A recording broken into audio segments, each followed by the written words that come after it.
I don't know why I brought a pumpkin in here. I don't know. I guess it was aesthetic. Can I set it anywhere? Not that it'll be in field of view. Damn it. Just right under it. I would tilt the camera down, but then that shit would fall. Alright, we get the pumpkin stand. That's good enough, right? Okay, so Halloween Kills. Holy shit. I didn't get to do a big video on it yesterday. Mainly for the reasons that I wanted to do spoilers exclusively for this film. I feel like you cannot talk a single ounce about this film without going into detail, because then it's just so fucking vague. Films like these, I feel like there's 3 or 4 every year where I just feel like it's way too vague if I don't give, like, a minimal, concise explanation of exactly why things work and why things don't. So if you saw my review yesterday, I mentioned I did enjoy the film. I thought it was pretty good. I think it had its flaws. It's not perfect, but I wanted to do a discussion on it like this. I'm in the car for a good reason, and I brought pumpkin. So you know it's a good review. Let's get into talking about the thing that I want to talk about most, and that is the entire story. Let's get into the story.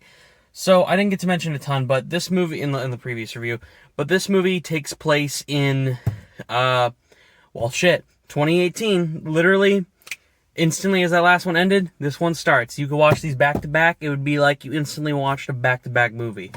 Wouldn't really matter because that's how lined up and linear they are. In continuous way. It's directly, like instantly after that last movie ended if you saw Halloween 2018. Which is, of course, a direct sequel to the 1978 Halloween, as they retcon every other film in the plot that they're making for this new trilogy. With Halloween, Halloween Kills, Halloween Ends. So Halloween Kills, we're not next year yet.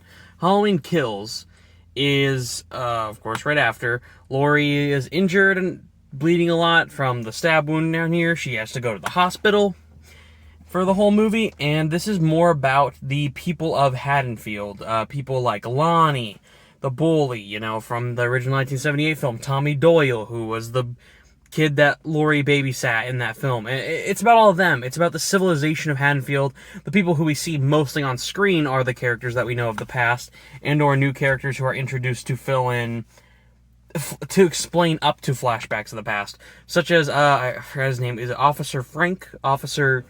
I always forget his name. Officer Franklin? Whatever. From the guy from the last film who was stabbed in the neck. He ends up surviving in this film, and that's when the film opens. He goes, I should have killed him a long time ago, and I'm going to be the one to kill him now. And they show a flashback of him, played by Thomas Mann, who plays the younger version of Officer back in 1978. As soon as Loomis shoots a few things into his chest, he falls down off the cliff, or off the roof, and you see Michael Myers laying there. Then Michael Myers is gone and vanished. He ends up running away, and the cops are on a hunt for him that night. We get to see what is the happening of that night, and we get to see him fail at trying to hit one of his officers. His buddies gets held around the neck by Michael. He shoots, and he hits his friend in the neck, and then Michael leaves, and he tells his friend before he dies, like, hey, I killed him. I got Michael. Don't you worry. I'm the one who... he's dead. You don't need to worry about him. And he could die peacefully. But realistically, he didn't kill Michael. Michael's still going on. He accidentally shot his friend. And it's this big dramatic flashback. Cut to later, Tommy Doyle's giving a speech at a bar about, like, evil, if it ever comes, we will stop it. We're going to kill evil. Evil being referred to as Michael Myers, but it could be anything in the context that this film is a message about rioting and the riots just around the world in general throughout the days. That's what the general message of the film is about, like, mayhem, riots. Rioters, whenever they get angry, they go after one thing, and there's nothing that can stop them in that time. So if you got a giant mob going after someone, what if it's the wrong person? They're not going to care. Their immediate assumption is on the target of the thing they're doing. And that's a great message to have vocally in... I think they do it well. I've heard a lot of mixed things saying that they didn't blend the political message well. It is almost 80% of what the film is about. And while it doesn't feel blended well with the story, it's because the film doesn't have a story. You know what I mean? Like, it's not pushing Laurie's character forward. Laurie is sidelined in this film heavily. That is the main context of what you want from the story, but Laurie Strode as a character is in the hospital and gets like 5 to 6 notable scenes the entire film. which is okay. She does good in it. Jamie Lee Curtis is still like credited heavily, like as she has a big role. She does not, but I guarantee you the setup for that is that in Ends, what the fuck? In Halloween Ends, she's gonna have like a big culmination to her character. That's like what they're building up to, obviously. Okay, so the story is solid. We move from a lot of different plot points. There's different stories, so I'll go quickly over everyone's story. The nurse and the doctor from the last film, you saw them when Michael was doing this long tracking shot across the neighborhood, killing people. He's at one point walking up to this neighbor with their car, and it's the nurse getting in the car, the black woman gets in the car, and her husband or boyfriend, whoever he is like, I forgot my stethoscope inside. I'll be right back. Oh, they were in my pockets all the time. Small little cameo. They didn't have a big role. They have, like, a role in here, kind of. Their story really is that they just join the mob because they feel bad for Tommy Doyle once they hear his story at the bar, after they were kind of giving him, like, shruggish remarks and being rude to him when he was talking out loud and going to get drinks. But they end up kind of bonding, and they go on the hunt with them. By the way, it's called Halloween Kills, so spoiler already, every character I'm about to talk about for a minute, till I get to the final characters, whoever my last characters are the ones who do not die. Every character I talk about before that, they're fucking dead. So the nurse and doctor die eventually. Both some of the most hilarious and gruesome ways in the film. Insane. This film, it gets so violent, you guys... There was a time where I was like, holy shit, this is fucked up. I want to cover my eyes. Fucking hell. I don't do that with movies. Like, that impressed me massively with this film. It was great to hear the crowd go, oh shit! Ah! You know, that's the kind of response you want to a film called Halloween Kills, where it has a bunch of kills. Okay, so... What I really thought worked in the film, as I was mentioning, is these different stories. The nurse and doctor story is simple. It's cool they get more screen time. Then there's these new characters. This is a bigger one I want to talk about a little bit.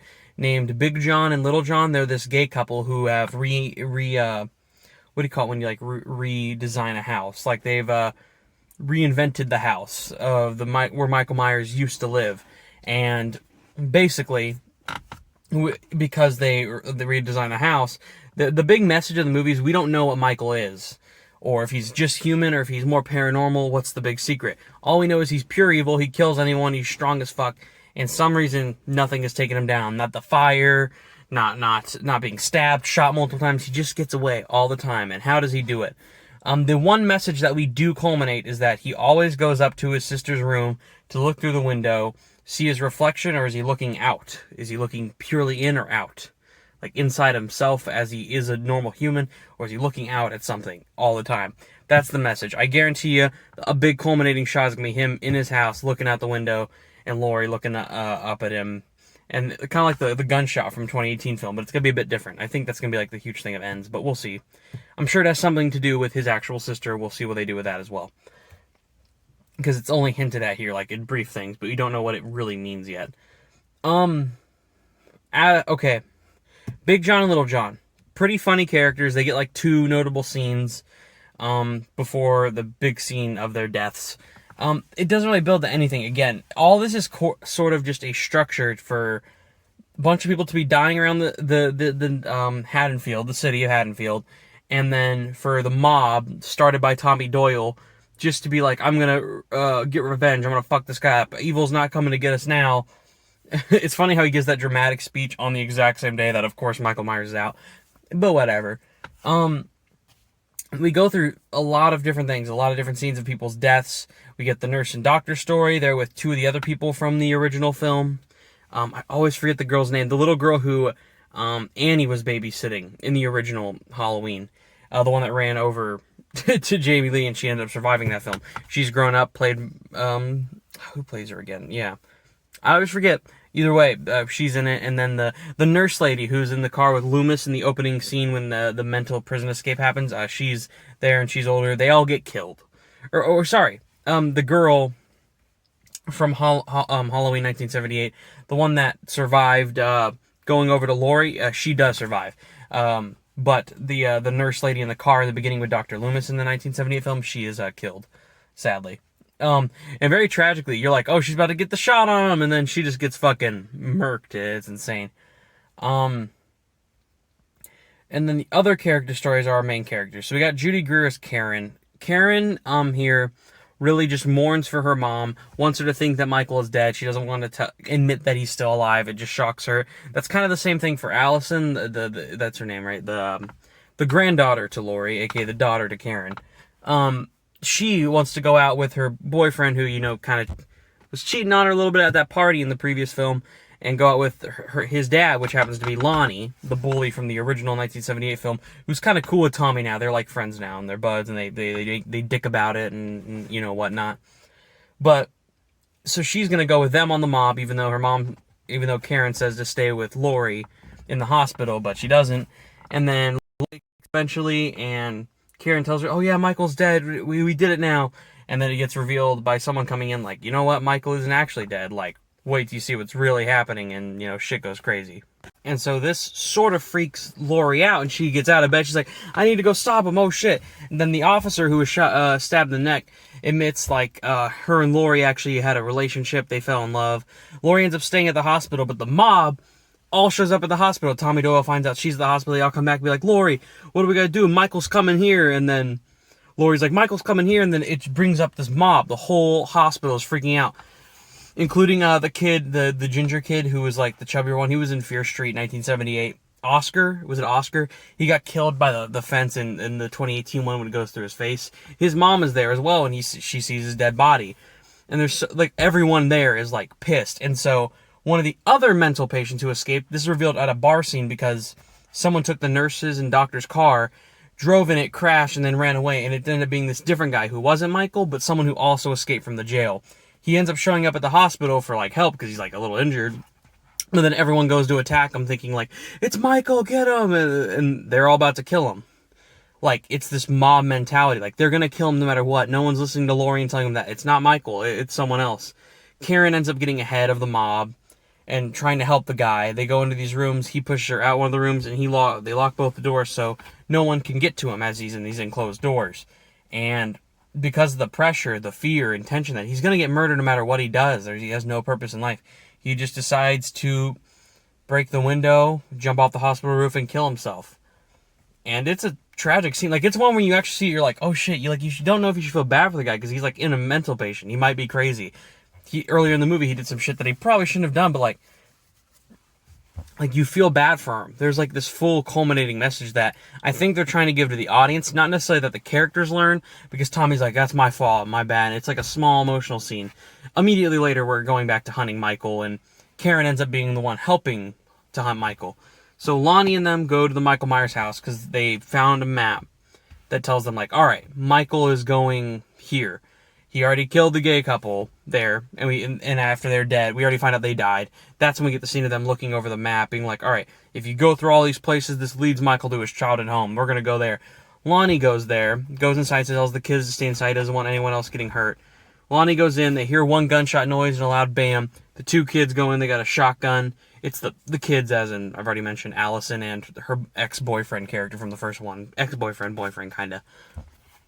And they go into the house, and they look around a lot. They find the dead body of, is it Big John with his eyes gouged out? And, where was Little John? Little John just had a bunch of knives in him, and they laid them next to each other, and they had, like, the gay couple photo. And I thought that was, like, kind of sweet and emotional, as well as, like, it was just sad. I don't know. I can't describe it. It was dark, truly. That Michael even set that up, because that means Michael set that up. And they find Lonnie's body in, like, an attic hanging. His, like, whole face squished in the attic, and it is disturbing. That scares the shit out of, is it Cameron? It's the boy character, the boyfriend character. And he ends up seeing Michael. Michael walks right at him and just beats the shit out of him. Like, he gets probably the most brutal death as you're watching it. He gets his head slammed against the fence. He gets, like, cut on the neck, slammed over the staircase, and then as soon as Michael's going down the stairs, after this guy's clearly about to die no matter what within a few seconds, the girlfriend's looking up, and she's like, don't do anything to him. And Michael just fully twists the fucking head of the guy, and it's gross and disturbing. Then she goes after Allison. Allison's, like, freaking out. She's trying to fight back, but she got thrown down the stairs, broke her leg. But then she's about to get stabbed by Michael, and it's the scene in the trailer where she goes like, do it! Do it! And then Karen comes in with a pitchfork and stabs Michael in the back, gets him down, curb stomps him, and takes off his mask. And she goes on a run, and Karen's running them and leading them somewhere, and she leads them to the mob with a badass score, this badass culminating moment. Everyone in the audience is excited and cheering. Like, they were cheering. Our audience was actually cheering in the theaters at points. And the mob beats the shit. You're like, Michael's down, and then Karen gets a blow in the back with a knife, and then there's narration by Laurie like, evil will never truly die, as she's talking to the officer in the hospital still. They're still in the hospital. They're not getting out in this movie. But then Michael gets up and kills all of them. And her daughter, of course, Karen, is back at the house, so she runs back around to the house as the mob is now getting killed by Michael, even though as she left there, the mob was beating Michael. Michael's just killing everyone now. He gets this ultimate gain of power, even though he's been stabbed, shot, and beaten the fuck out of. He's just getting up. He ends up killing everyone. Laurie's narration sort of ends with an explanation that is clearly just a big setup that will kill evil one day if they don't get him tonight. As in, she and probably the officer are probably going to be the two, plus Allison, to all hunt him down, and they're going to be the three, probably in the final battle of killing him. And it'll be an emotional, great, culminating ending. I'm sure that will, as Jamie Lee Curtis said online, based on what the director's notes are, might anger some fans, because, I'm guessing one of them dies. Probably Laurie. Just saying. As like an ultimate sacrifice sort of thing. And that's going to be big. And that's basically the whole film. We get these bunch of subplots, a message about mom mentality. Oh, and Tommy Doyle does get killed brutally with the bat. They don't show the full kill, but they show, like, shit exploding when he got killed by the bat that he was using. And that's it. That's pretty much it.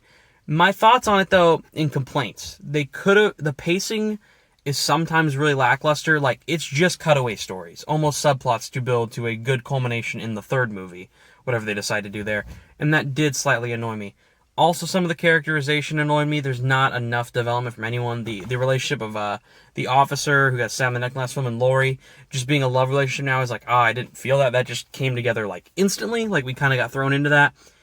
You get thrown into shit like that. But if it's better developed in the third film, I can't judge it for now. All I could say is that even with the low points of some of the issues in the pacing, the issues with characterization, some of the development of the story, it is a very weak story and very predictable. And that is a huge complaint I have. I just knew everything coming from a mile away. Like, I was like, oh, Karen's gonna get killed here. Shows up behind her and kills her. It's like, that's fucked up, and it's a big setup for the ending, and it's sad, but I knew it was gonna come. I could just feel it. Overall, though, very fun, great kills, good tension, great score.